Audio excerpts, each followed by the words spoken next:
So, I really wanted to talk. The reason I wanted to talk to you is because, first of all, I'm a freestyle head, and without you, there is no Tasmania. I appreciate that. Thank So- you. I did have a couple partners back in the day. We started in 1991. It's 29 years later. I'm still in the music business. I do a couple other things as well, but I'm still doing the music. I'm dabbling in the freestyle a little bit still, but mainly EDM and house and some pop stuff. But I did have a couple partners back in the when we started in '91. Anthony Ponzio was a big part of the Tasmania Records. Pete Cerrone was a part of Tasmania Records. On the basically office work side and contractual parts of it. Anthony and I did most of the music production and all the music parts of it. So. Cool. So I talked to Miguel Reyes. I did some cheating. I called him. I said, "Hey, man, tell me about Mike." He said there used to be a member of DTU. That's how it kind of got together, or how it started, or. I wasn't a member of DTU. I was a local DJ in the area. Did some mix shows on the radio stations. Did a lot of DJing in the Atlantic City area, the Philadelphia area, and that's how I met my business partner Anthony Pons, who was in DTU. He was the one that was in DTU. Yes. Oh, Anthony was a DTU. Okay, gotcha. Yep. And I see his name on almost every record too. He's a big songwriter. Is that what he was? Or he did a lot of writing. He did all the keyboard parts. He did a lot of the melodies. Taz 1 through 4. It was mainly me and him. And then obviously a lot of the artists contributed as well. But then right after we Taz 1 through 4, we were with Hot Productions. They were our distribution company. And then from 5 up, volume wise, I'm talking from Taz 5 up, we had Anthony Sanasuso involved in the production as well, who was another member of DTU.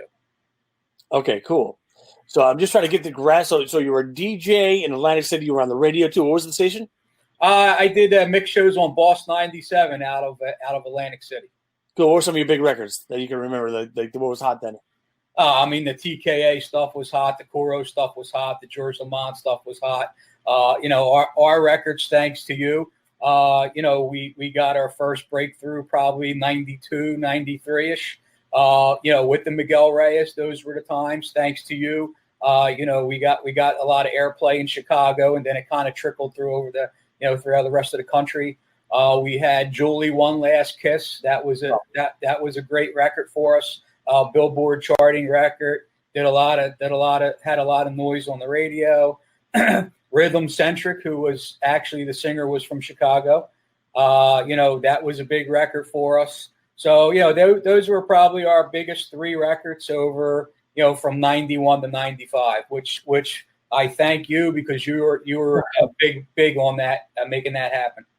Now, let me ask you: were you doing A&R then, or were you just falling in your lap, or how were you tracking these records down? Basically, once you get your name out there, once you get a little popular in the stores, our big thing, thanks to Hot Productions, they helped us get out there. They helped the name get out there, and we had a lot of pockets of big areas that really kind of liked our music and liked what we were doing. Dallas was one of them. San Jose was one of them. Connecticut, obviously Philadelphia, South Jersey, Chicago, a little bit in Detroit, Florida. So they were our key points, on getting our music out there and causing a buzz for us. Cool. And you're out of Philly, and isn't Hot out of Florida too? Hot is out of Miami. Obviously Metropolitan, Jerry Salerno. He's out of Newark, New Jersey. I actually live in southern New Jersey, 5-10 minutes from Philadelphia. My 2 partners were from Philadelphia, Anthony and Pete. Just going back, I just want to, just being a DJ, can you remember like the worst DJ gig you've ever done? Is there a time that you were like, oh my God, I can't believe I'm doing this for a living, or wow. Well, I started, I was doing it. I love doing the clubs and the radio mix show, but every once in a while, 18, 19 years old, you go do a wedding, and that just wasn't me.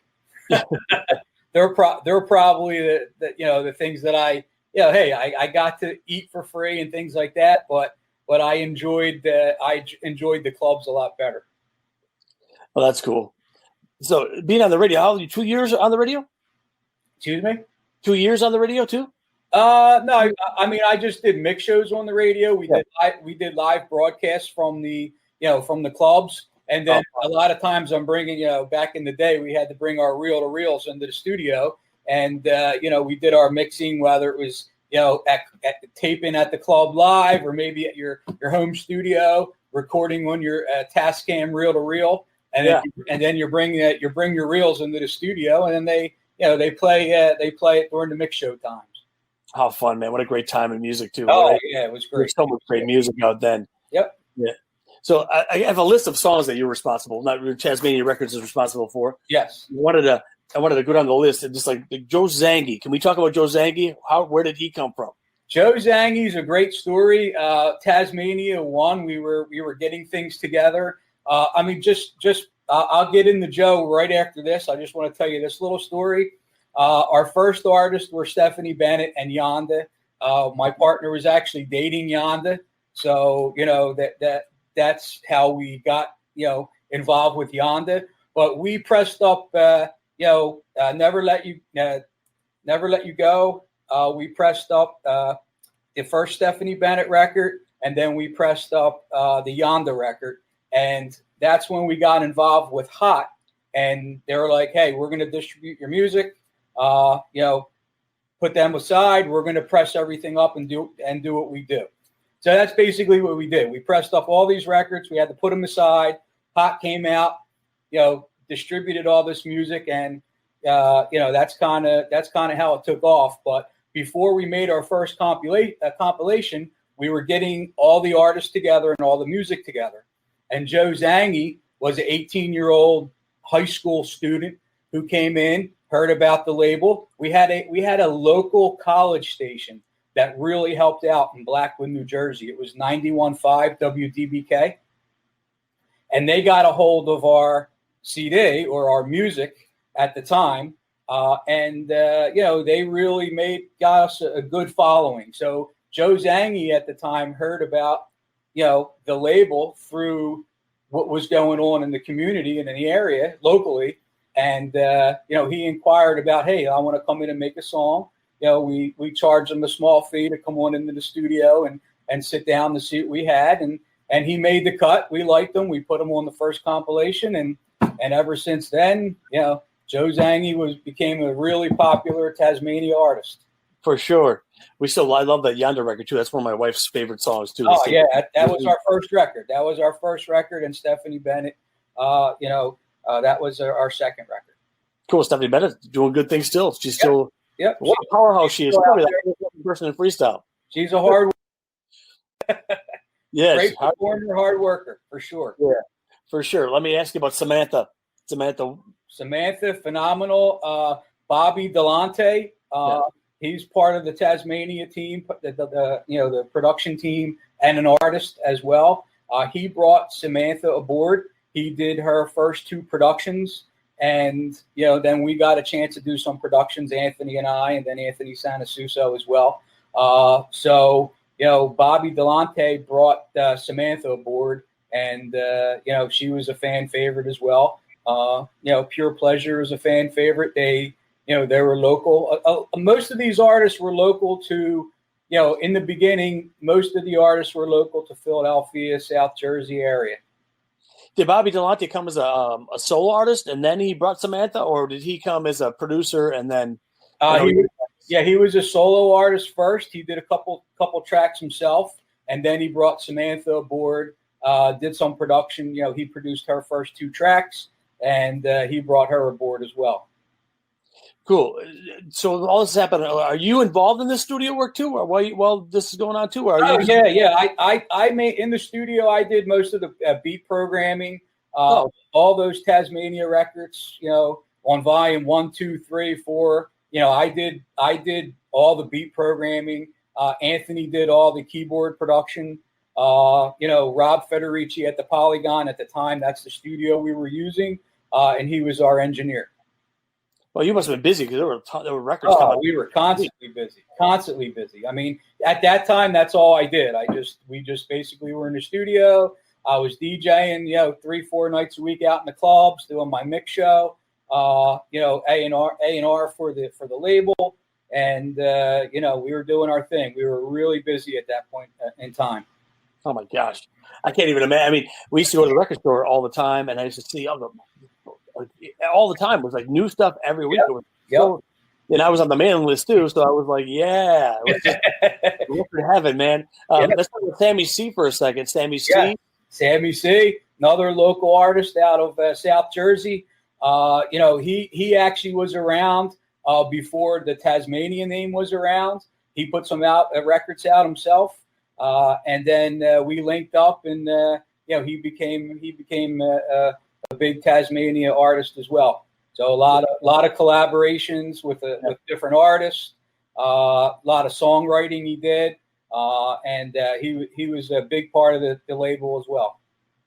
So he brought Miguel Reyes, and he brought Miguel Reyes. They were actually called Full Effect right. at the beginning, and then Miguel went solo with us. We did Those Were the Times, and then we did an album for him. So it was a good thing. Such a great time in music, like I said. I know I keep saying the same thing over and over and over. Let's talk about the Pain. I want to know about Pain, the Pain story too. What's going on with what happened with Pain? Was that something? I know they're local too. They're out of Philly, right? Yeah, they're out of the Camden, Philadelphia area. They came aboard too. It's kind of weird. I mean, once things became popular with the Tasmania brand, we did get a lot of people locally coming out auditioning. Some, maybe we see somebody in a local club that was performing, and then we bring them aboard. That's basically how it went most of the time. So. But like I said, that that local college radio station really helped out because it basically broadcasted about a 25, 30-mile radius, maybe anywhere from, Hamilton, New Jersey, almost down to Atlantic City to about Philadelphia. So it took a big area. We did a lot of concerts. They were involved with a lot of our concerts in the local clubs. We did these big winter spectaculars at one of the local clubs. We had about 10, 15 Taz artists there, and we just had a good time, and it helped the popularity of the brand. It just kind of snowballed too. I'm sure you were the place to be for sure. Correct. For sure. Are there any records that came across your desk that you said, "Man, I missed that one. I should have picked that up"? Is there anything like that? I really can't. I'm sure there was, but I over the past 29, 30 years. Since I'm still in the business, I couldn't remember back that far, but hey, I'm sure there was. Trust me. That's especially with all the competition back then. I mean, we had Viper Records who were with Metropolitan as well. And then we put Willie Valentine out on our label, and then he broke off and went on his own with Artistic. So, we had a lot of friendly competition in the area, and it was all in fun, and we would all go out and everybody would perform together and have a good time. So it was a good time in music. Absolutely. Just a good time to be, especially being on the radio, being in the clubs, having that going on. You must have been, were you married at the time? Not really, not in the beginning. I got married probably about 3 years into it. Uh-huh. So I'm actually still with my wife now for 24 years. I don't know. She put up with a lot of my crap. Good for you, man. That's awesome. I got a few other artists on your list too, a roster that I just wanted to find out about, like Leah Marquis. I know she had something on a smaller label. Yes. Yeah, Leah Marquis had something out. I believe it was on a roll, and then we picked that up as well. I think Willie Valentine was on the record we had out, was on a roll as well, and then we picked that up as well, too, and put it out on our label. What about Curiosity? Curiosity, we did a few records with those guys. I believe they were out of Connecticut. We did a lot of good songs with them. They were popular in the clubs. So it all worked out well. We have like I said, a lot of good artists. It's just it was kind of like one big family. I realize that I'm giving you like flashcards right now, but what you got? What you got? And I don't want it to sound like that, but all these names that I've seen, and all my DJ friends, and we've seen these names on the record labels for so long. I know. And the thing about being in Chicago and being other places that we really didn't know anything else about them but their name. Right. Sometimes on the back of the record there was a picture. Oh yeah. When we were with Hot Productions, they put the artist picture on the back of the 12 inches, and the way we formatted it was, hey, we're going to put a compilation out with 15 to 18 songs, and then we're going to put 12-inch records out, from those compilations. So we probably had over 100 12-inch records out there, back in the early 90s. Were those compilations sometimes used as a let's throw this at the wall, see what sticks kind of thing, or was it? Yes. So we had two different angles. When we were with Hot Productions, it was more the compilation. Let's put every song out that was on the compilation as a 12-inch record for the DJs. Then when we moved over to Metropolitan, it was more of a, hey, we're going to put maybe 10, 12 songs on the compilation, and we're going to shop maybe 3 or 4 to radio and see how it goes. So that seemed to work out good too, right? Yeah. Yep. That worked out well as well. What would you say is the biggest record that Tasmania's had? What's the biggest success? Probably the Julie record. Like I said, the records I said in the beginning of the conversation. Those were the times. Miguel Reyes, Julie, One Last Kiss, and then Rhythm Centric. You Don't Have to Worry were probably our top 3 records. Right. They were all on Billboard. They all made the airplay charts. They did well in the clubs. So I would say they're the top 3 records. I mean, the label, in the heyday went from 91 to like 98. But the strength and the main part of it was probably 92 to 95. Cool. This is very interesting. I love the input. I'm my brain is reprocessing the different information. Yeah. The Bet was also from Jersey too. I believe they were from the Connecticut area as well. Yes. Was that a Willie Valentine record? The Bet from the beginning? A lot of those people did work with Willie at the time, and then since we were all kind of working together, he brought them down. We did some production at the Polygon. He did a little production himself. And then we just merged everything together and put a record out. Cool, like the Lorenzo Delon record too. Was Lorenzo Delon? That was one of them as well. Yes. Right.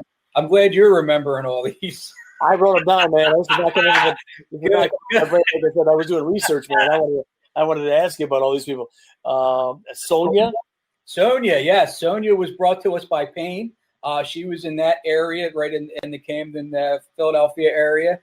She was a great freestyle artist as well. Really, really great singer, great songwriter. I think she's doing gospel music now, to be honest with you. But yeah, that was part of that whole Payne, collaboration there. She wrote a lot of songs with those guys from Payne, Hector, and Gennaro. That's cool. So when you started with the record label, were you thinking we're gonna how did that whole thing begin? Like, what was the mindset? Like, I want to make my own records. Is that kind of how you decided to do it, or? Well, as a DJ, just being out in the clubs a lot, seeing a lot of the club acts is what we called them back in the day. I just felt like, hey, let me get involved or collaborate with one of these artists or a couple of these artists and make some songs and see what we can do with them. And then from there, once we linked up with Hot Productions and they took over the manufacturing, and it just went wild. It just went crazy from there. Oh, that's great. Yeah. Was there a point where you said, I could do that? Yeah. Well, we could do that. Yeah, there was. And we waited, having like a big facility like that behind you really helps out. So, in the beginning, we did with the Hot Productions, we did with the Metropolitan. Jerry from Metropolitan really helped out with the radio side of things and really got us rolling at the time. But We didn't start really manufacturing and doing things ourselves until it was basically just me and Anthony Ponzio. We did 2 or 3 compilations ourselves that we manufactured, and we produced and we distributed everything ourselves. But unfortunately, that was the time when the freestyle was kind of quieting down back around 98, 99, and then the hip hop was really taking over the airwaves. So a lot of the big radio stations at between 98 and 99 kind of put the freestyle on the back burner and really, really ramped up the hip hop. Yeah, I remember those times too, for sure. Is there something, just going back, is there something maybe that you thought, man, if I could go back, I would have changed this thing? Is there something that, in retrospect, or? I mean, it's hard to say. I mean, obviously now the way things are in the music industry, I wish things were the way they were, because it was so. I'm not going to say it was easier, but it was better. Like today, so many different people produce music on their computers at home. Now, I mean, back in the day, you had to go to a studio. You had to spend a little money. You had to go into the studio to make your records. You had to spend money on manufacturing. Now everything's uploaded MP3, and you could probably put a record up for $10 if you really had to. Where back in the day, we were spending some money to get everything rolling. It wasn't cheap. Yeah, you could have a hit record without leaving the house. Correct. Yeah, Exactly. But it's cool. So you partnered up with all these people that had everything in line, that distribution, correct. Had radio in play. So that was perfect for you. Right. But the first thing you needed was the actual content. You needed the content. You needed that content. You needed the artist.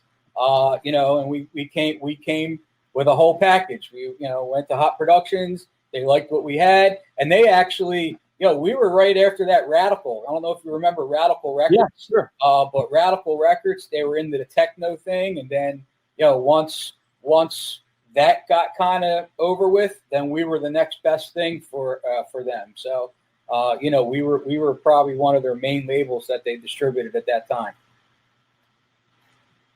That's great. My brain is filled with new knowledge from Tasmania Records. Mike, thanks so much for taking a few seconds. Anything else you wanted to add before we say goodbye? Or the only thing I wanted to add, unfortunately, I wasn't partners or with this person. I'm going to bring up Carlos Mojica, who I wasn't with this person back in the freestyle days, but over the past 10 years, he's been a big part of Tasmania Records. Manny Martinez, Dark Intensity is a big part of Tasmania Records now. But unfortunately, Carlos passed away last year. And I just want to say, God bless his family, and we really miss him. And, I appreciate you taking the time and talking with me as well. No problem. Yeah, you're right about Carlos Mojica. What a nice guy. Oh, very nice guy. And he's extremely talented, talented. And we're gonna miss him in the EDM and house world. He was a great freestyle producer. I didn't know him back then.